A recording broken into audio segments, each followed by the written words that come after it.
Today I'm going to be showing you how to install an amplifier in your vehicle. So the first thing you're going to want to do is disconnect your negative battery terminal. So you have two, and the black one's always negative.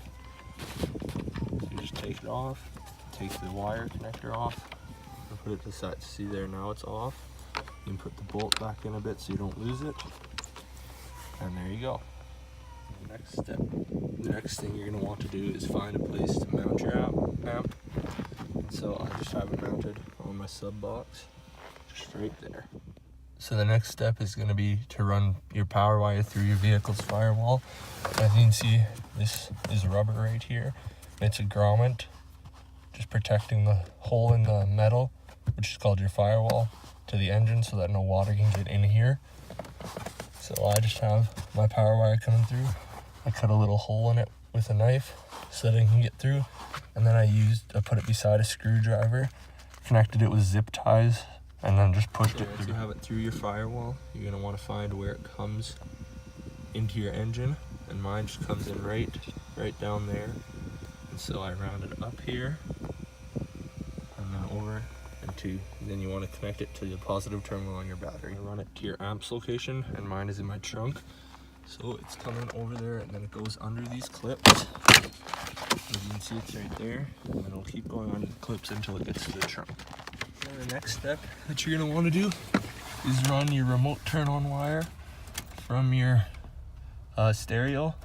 So here, this little blue wire is connected to my stereo up in there, and it'll send my amp a signal to turn on.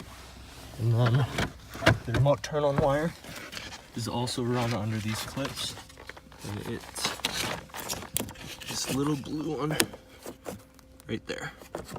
Next step is going to be running RC cables, which are these, from your stereo and then down back to your amp.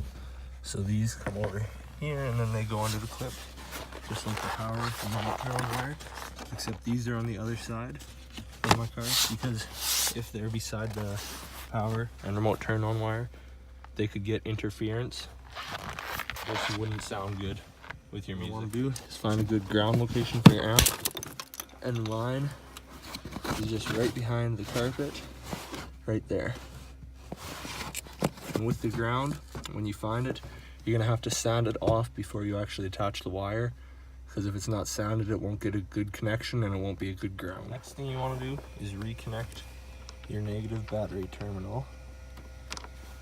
And one thing about connecting the power wire, when you're connecting it, you also want to make sure that your fuse is not in the line, because that's just an extra precaution.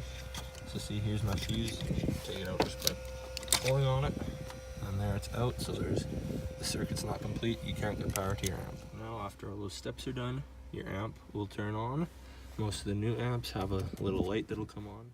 And there you go. If you followed all the steps correctly, your amp should now have power.